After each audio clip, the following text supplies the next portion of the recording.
Hello everyone, Victor Tanzig here, and welcome to the Reddit Railway. Today's destination is r/EntitledPeople, so all aboard!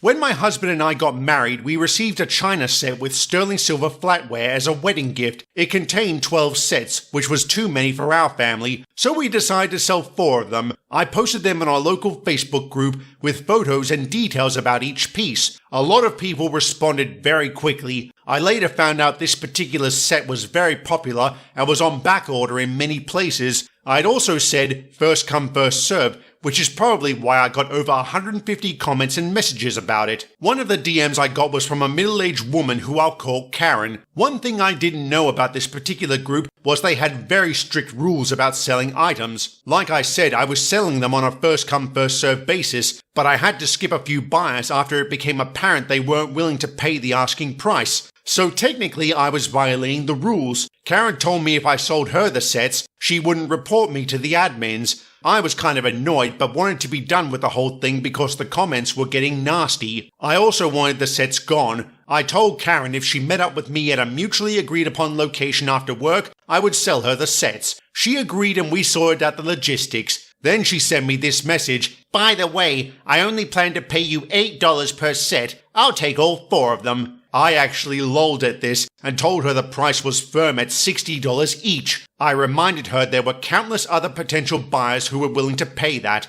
Karen started threatening me again, saying she was good friends with the admin. She doubled down and even asked that I throw in another set as a measure of good faith and as an apology for causing so much chaos in the group. I had enough at this point and told her the only way I would consider selling her the sets would be if she paid $65 for each one, today, and in cash. Karen got so angry that I could almost see smoke coming off her message. She said I was a horrible person, among other expletives. Again, she threatened to contact the admins and get me banned. Little did she know, I couldn't care less about being a member of this Facebook group. I never bought anything from there, and this was the first time I was trying to sell something on it. If I got banned, I wouldn't have given it a second thought. I told Karen this and said I was no longer willing to sell my sets to her. She must have contacted the admins because the main one reached out to me. I explained what had happened and showed them screenshots of my interactions with Karen. I told the admin if she had to ban me, that was fine. I would delete my post and sell the items elsewhere. The admin was super nice and told me I wouldn't be banned. She apologized for how Karen treated me. She advised that I go back to trying to sell the sets at the original asking price and in order of those who commented first. Long story short, I ended up selling the lot for $60 each to a very sweet lady that same day. Karen still commented nasty things on the post for days afterwards, even though it was marked as sold. The admin ended up banning her from the group. I guess she wasn't friends with them after all. What a surprise. Fuck you, Karen. If you want something, don't threaten others. I'm surprised OP was still willing to sell her the sets in spite of this, but I'm glad she didn't in the end.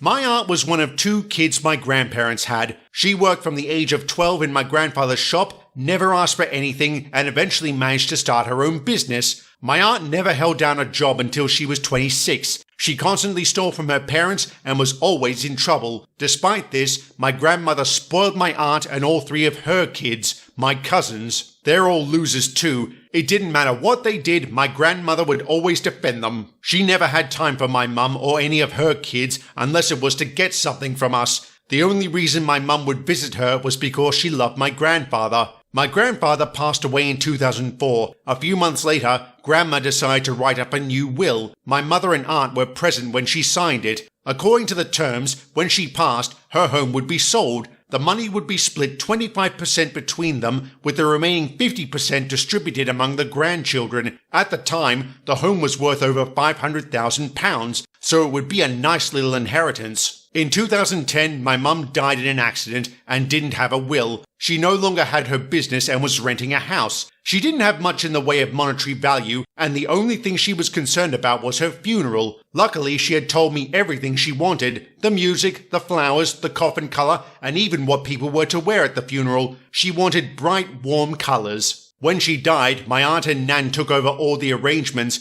and tried to undo all the things I'd told them. The songs were going to be ones I knew Mum didn't like. The flowers were the wrong color and they picked a hideous coffin. With the help of my siblings, we were able to change a few things back, but the coffin wasn't one of them. Neither was the dress code. My nan refused to let people come dressed as clowns, so it was all black. It was frustrating. After the funeral, my nan had her will changed. My aunt told me and my siblings she didn't have any involvement in writing it. Apparently, Mum's share of the house would now go straight to me and my siblings. All was good, we thought. After Mum passed away, my nan stopped talking about her altogether. At first we thought it was because she was still recovering from losing her daughter, but for 5 years afterwards she would change the subject every time Mum was brought up. Instead, the conversation would shift to how hard my aunt and cousins were having it at that time. This would always happen if we tried to discuss our own problems too. For example, I had a mental breakdown after my mum's death. When I tried to talk to Nan about it, she said, "Well, your aunt has had it so much worse." In 2016, my nan passed away. She had written down her own funeral arrangements,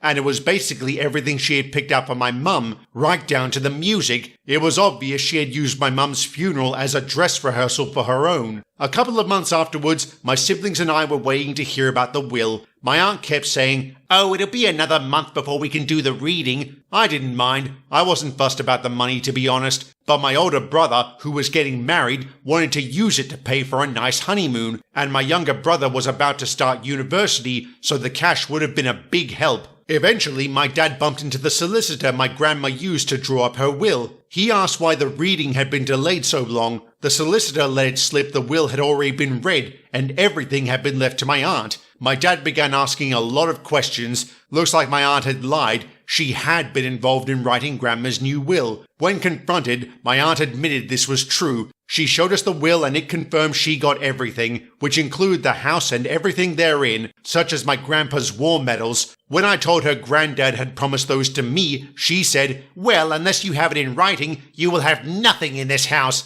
Anyway, I already gave them to Clive." My heart sank. Clive is her oldest son and the dictionary definition of a fuck-up. He had been in and out of prison for years, mostly for dealing drugs. I knew that prick would have sold the medals the moment he got his hands on them. I'm guessing he did because I never saw them again. We looked into taking her to court over the will, but everyone we spoke to said we would probably get nothing out of it. She immediately put the house up for sale at close to £750,000. She wanted to move closer to her daughter and quick, since she had pissed off too many people in our town. An offer was made and she accepted. She then put a deposit down on a house near the big city where her daughter lived. I thought that was that, until karma decided to finally step in. The people who wanted my nan's house had a survey done to see if there were any issues, and oh boy were there. The ground beneath the house was too soft for the kind of property it was. As a result, it had sunk about 2 centimeters in the 40-plus years my grandparents had lived there. This was now accelerating to 1 centimeter per year.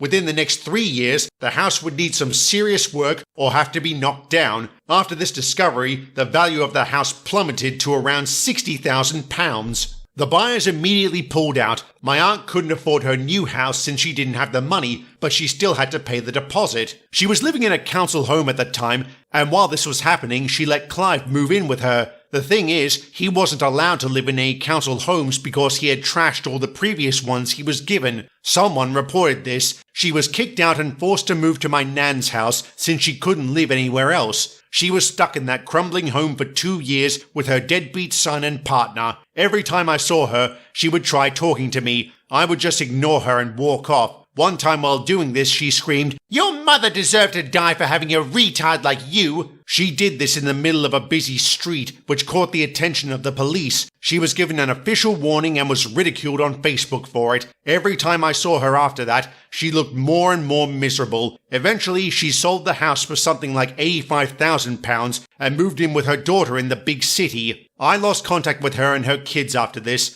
I thought karma had had its day, but nope, it wasn't done yet. I bumped into one of my aunt's former friends who told me everything that happened after she left our town. Like I said, she moved in with her daughter, Sue. This was tough because she had 3 kids and it was only a 3-bedroom house. My aunt and her partner had to live in the smallest room while my aunt looked for a job and a home to rent. Even with $85,000, she couldn't afford a place anywhere. After about a month, my aunt's partner emptied her bank account and ran off. She was left stranded in Sue's house. She didn't contribute anything because any money she made went straight to bingo. Eventually, Sue and my aunt got into a screaming match, and my aunt said something along the lines of, "I should have aborted you." Sue immediately kicked her out. My aunt was now stranded in a city with no friends, no money, and no home. She had burned the last bridge she had and was completely alone. Last I heard, she was living in a caravan in the roughest part of the city. And the final kicker? She can't work anymore due to early onset arthritis.